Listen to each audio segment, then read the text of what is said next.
एक बार फिर से आप सभी का स्वागत है। इस वीडियो के माध्यम से मैं छत्तीसगढ़ हाई कोर्ट का एक बहुत यूजफुल जजमेंट आप लोगों के साथ शेयर करने वाली हूं, जो पति पत्नी के विवाद को लेकर है। इस मामले में शादी के 6 महीने बाद ही पति पत्नी के बीच में विवाद शुरू हो गया था। पत्नी मायके जाकर रहने लगी थी, पति के पास वापस नहीं आ रही थी, वापस ना आने का बहाना बता रही थी। पति के यहाँ पर अच्छी मेडिकल सुविधाएं नहीं है, उसे शादी से एक बच्चा भी हो चुका था जिसके साथ वो अपने मायके में रह रही थी और ससुराल में आकर रह नहीं रही थी। उसके बाद भी पति को तलाक भी नहीं देना चाहती थी।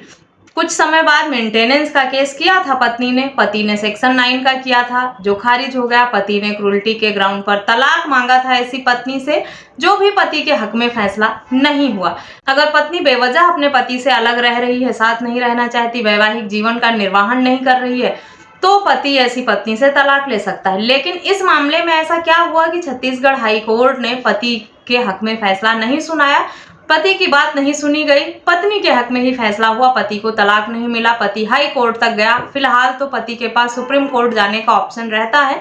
अगर वहां जाता है अपील में पति, तो देखते हैं उसके हक में क्या फैसला होता है। लेकिन हाई कोर्ट तक उसे राहत नहीं मिली, ना ही सेक्शन 9 में उसे सफलता मिली, ना ही क्रूरल्टी के ग्राउंड पर पति को तलाक मिला, जबकि पत्नी साफ साथ रहने से मना कर रही थी, मेंटेनेंस मांग रही थी बस।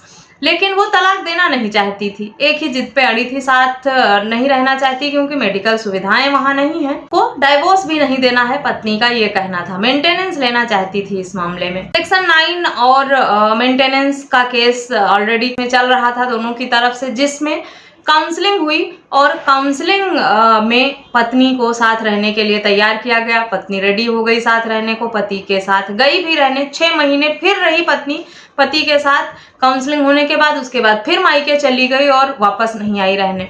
पति परेशान हो गया उसकी इस हरकतों से कि आती है 2 दिन, रहती है 4 दिन और फिर चली जाती है। बार बार ये परेशानी अगर रहेगी तो जीवन कैसे चलेगा, इसलिए ऐसी शादी से छुटकारा पाया जाए और वो तलाक की मांग करने लगा। पत्नी तलाक देने को भी तैयार नहीं थी, कोर्ट में यही दुहाई दे रही थी वो कि तलाक नहीं देना है, मैं अपना वैवाहिक जीवन बसाना चाहती हूँ, साथ रहना चाहती हूँ, लेकिन कुछ अभाव के चलते, कुछ परेशानियों के चलते मैं अभी इनके साथ नहीं रह सकती। इस मामले में पति ने क्रूरल्टी के ग्राउंड पर तलाक फाइल किया था कि पत्नी बेवजह अलग रह रही है, साथ नहीं रह रही और इसीलिए मैं ऐसे पत्नी से तलाक चाहता हूँ। कोर्ट ने पति के हक में क्रूरल्टी का फैसला जो है वो भी नहीं दिया, क्रूरल्टी के ग्राउंड पर तलाक भी नहीं दिया पति को, क्योंकि पत्नी के पास पर्याप्त वजह थी पति के साथ ना रहने के लिए और वो डाइवोर्स नहीं लेना चाहती थी, साथ रहना चाहती थी पति के, इसीलिए पति के हक में ये फैसला भी नहीं हो पाया। पत्नी ने इस मामले में ये कहा कि पति उसे शर्तों के साथ रखना चाहता है,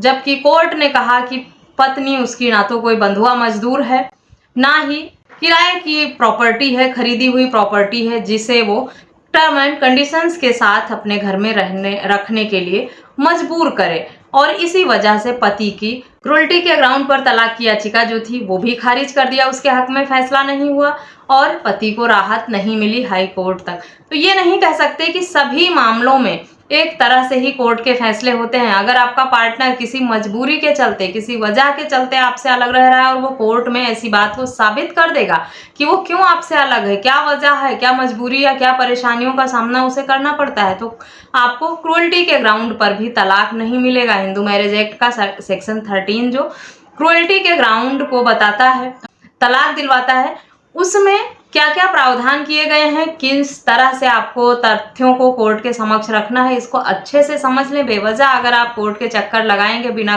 पर्याप्त ग्राउंड के आप तलाक लेने जाएंगे तो आपको तलाक नहीं मिलेगा। इस मामले में भी देखिए, पत्नी बार बार घर छोड़कर जा रही थी, अलग रह रही थी, लेकिन उसने ये कहा कि उसके पीछे बहुत बड़ी वजह है, मेडिकल सुविधाएं अच्छी नहीं है, पति बहुत सारी नियम शर्तें लगाता है साथ रहने के लिए, जिस वजह से वो परेशान होती है और वो अभी अलग रहना चाहती है, लेकिन वो शादी को नहीं खत्म करना चाहती, वो अपने परिवार को चलाना चाहती है, साथ में रहना चाहती है और उसकी बातें तर्कपूर्ण लगी कोर्ट को, तभी पति के हक में फैसला नहीं हुआ। उसकी जो पिटीशन थी हिंदू मैरिज एक्ट के सेक्शन 13 के क्रूरल्टी के ग्राउंड पर तलाक लेने की, वो भी खारिज कर दिया गया।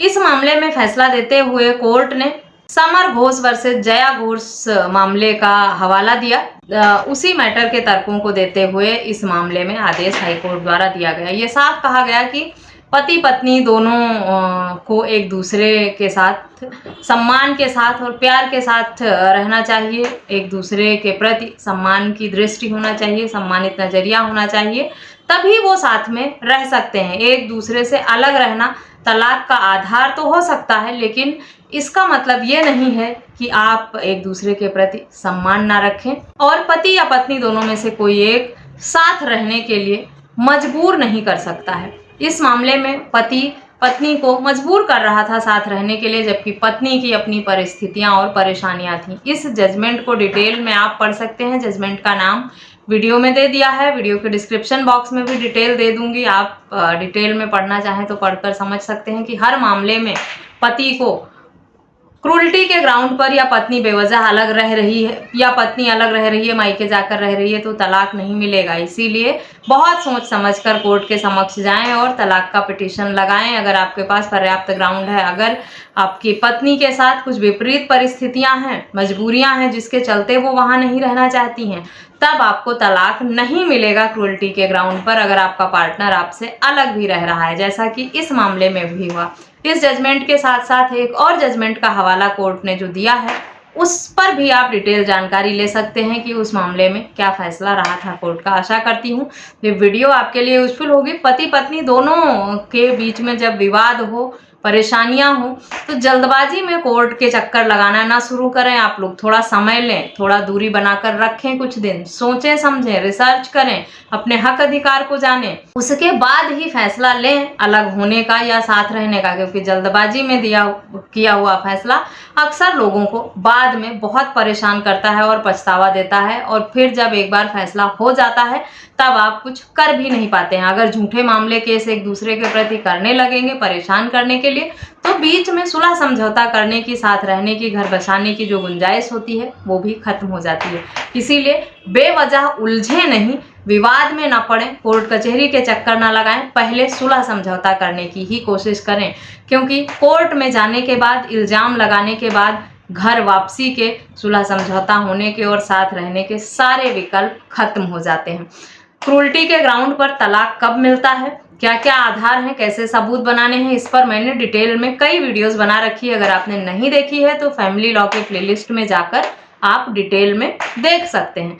आशा करती हूँ ये वीडियो यूजफुल होगी। वीडियो यूजफुल लगी है तो चैनल को सब्सक्राइब करके बेल आइकन को प्रेस करना बिल्कुल भी ना भूलें। इस वीडियो में बस इतना ही, मिलते हैं नेक्स्ट वीडियो में, तब तक के लिए थैंक यू एंड बाय।